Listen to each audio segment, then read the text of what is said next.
In today's video, we're going to talk about, as a brand, what should you be doing to help prepare and scale your fulfillment operations when working with a 3PL for Q4 in peak season.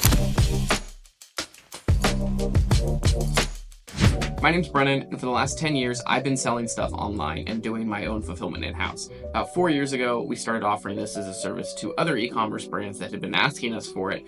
There's been so many takeaways and lessons from both being on the brand side and working with other brands as a 3PL to what makes a successful Q4 and how do you scale up successfully while keeping everyone happy. And so today we're going to talk through what some of those things are. First off, why are we talking about Q4 in the first place? Well, Q4 is obviously huge for most e-commerce sellers. With the holidays and gifting, people are always buying a lot more during Q4. This is great, but if your fulfillment isn't able to keep up, you're going to run into a lot of headache and lose a ton of potential sales.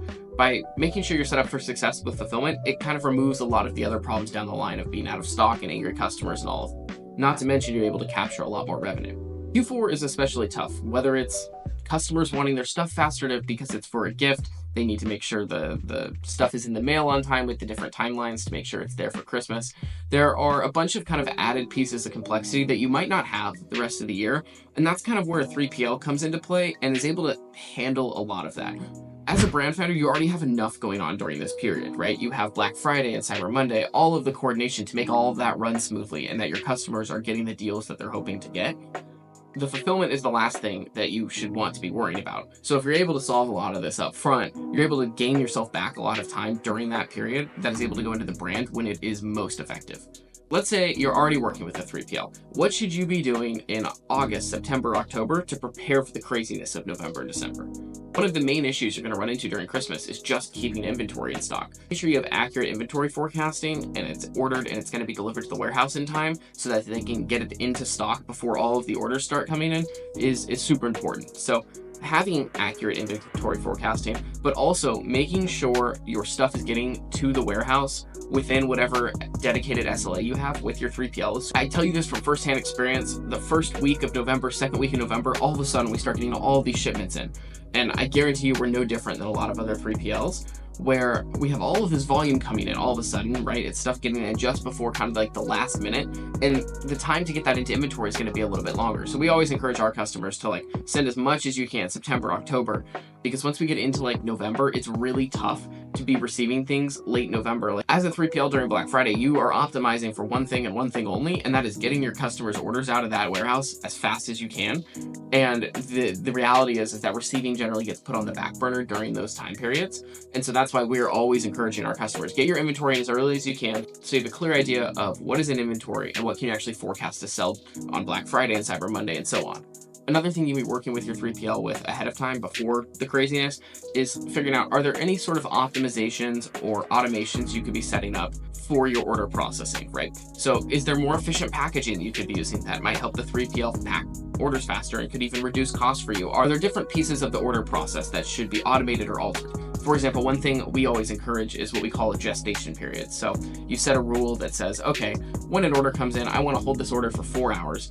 But some brands even do this specifically for Q4 to set this kind of period where your customer service team has a 4-hour window to be able to go alter anything on that order, knowing it's not going to end up leaving the warehouse. Because what you don't want is customer orders, your warehouse is so fast, let's say it goes out in the next 2 hours, and that's great, before you have time to get to the customer service ticket that says there's an address change. So that's just kind of like one handy little automation that we always see be super helpful. There is a ton of these though. Same with like, are you going to be putting holiday inserts into this? All of these things should be thought through ahead of time instead of getting to like November 14th and being like, oh, we should probably go put this and implement this. Now you have to work with the 3PL for a new process who's already busy during that time.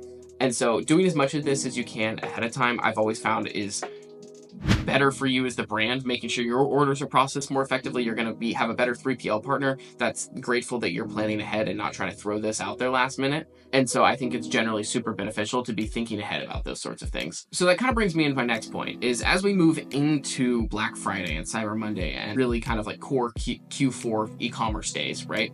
What other things can you be doing to work more effectively with your 3PL? And I think one of the main things is obviously following any procedures that they've given you. So I know one for us is like we have a specific process for how you solve, like I know in our case, we have a specific process with our customers for how to like resolve an address hold. And so if someone has an invalid address, what's the process to get that resolved and get it released into the system? Well, just even following those SOPs generally is super, super helpful because the 3PL is able to function as they normally are. And during those prime periods, they're, like I said, their only main goal is going to be getting all of their packages out the door as fast as they can and not dealing with kind of exceptions to the process. And so falling within that process actually makes your packages end up going out faster. And that also kind of ties into what does communication look like during these periods? Establishing what your SLAs around communication with your 3PL looks like. Do you have an account manager or a brand manager? Everyone does this kind of a little bit differently, but what does your communication with the warehouse look like in the case that you need to contact them to deal with exceptions and whatever that looks like? I know a lot of 3PLs might have slightly different SLAs around communication and response times during Q4, but just understanding who you're working with on the other side of that email or that phone, I think is super helpful in developing that relationship, both from the 3PL and the brand side, to have a better outcome. Another thing that I would be considering is what do your return timelines look like during this period of time? It's super common that returns at 3PLs might get slightly slower during these periods because, like I said, they are optimizing for packages out the door, but setting correct expectations with customers when it comes to what do return timelines look like and what is expected of that process, I think is super beneficial because you just get a lot during this time, right? You have exchanges and people need new gifts, and so making sure that people are getting the right things in their hands before Christmas can be super important, but understanding how your returns tie into that or exchanges, I think is super valuable. And every 3PL has a different process. I know in past years, we've done things where we'll get like enough information into the system that they can then process the return or the exchange and then process the full rest of the return after peak. I also think one super valuable question that you can do that's super proactive as a brand is go to your 3PL and be like, hey, is there anything that we can do during this Q4 that is going to make your life easier or help us ship packages better? It's one of my favorite questions that we get because a lot of the times we're able to go back and be like, yeah, actually, we're currently shipping things in like this box. I don't think it should be in this. I think we should put it in this. And generally, like 3PLs have a ton of expertise in this area, right? I mean, they literally ship boxes for a living. They know which ones are more efficient and whatnot, and which ones might end up saving you more money. And so I always think that's a super valuable question, especially as it pertains to Q4, because every 3PL's operations are a little bit different. How you as a brand fall into their operations, totally variable depending on what 3PL you're working with and whatnot. But I think it also opens up a better line of communication for both the 3PL and the brand, saying like, hey, I really want to find a collaborative way to improve any existing processes because I know how critical this is during this period. And one other kind of point that I think is important to be made is it applies all year, but specifically during Q4 is understanding what software your 3PL is using and you have access to is super important. There are so many good kind of softwares for warehouses these days that allow brands and 3PLs to manage their orders and all of that fun stuff. But understanding which software you're using, what does the support look like if something happens to it, right? Software breaks sometimes, it's just how it is. And so understanding what are your support options, how reliable is the software, and also how up to date is that information in there. Some software update at the end of the day, some it's real time, right?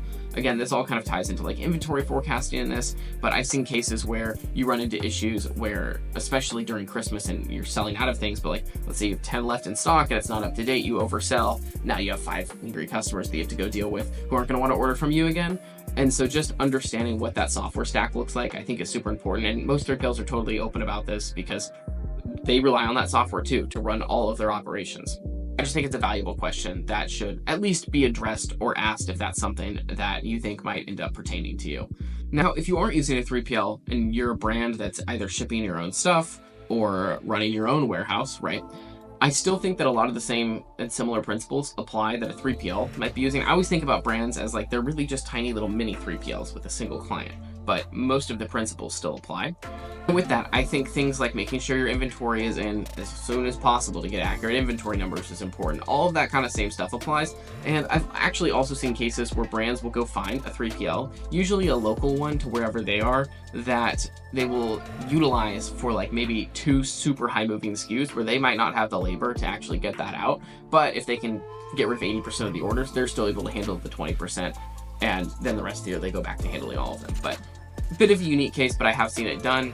just basically utilizing a 3PL and their labor force and the amount of packages that they can get out in a day to get through Black Friday. So that's definitely a solution as well. So those were just some pointers and things that I think about when it comes to how we interact with brands as we prepare for Q4, and from the brand side, how you interact with your 3PL and things you can do to be more prepared and have a more successful Q4.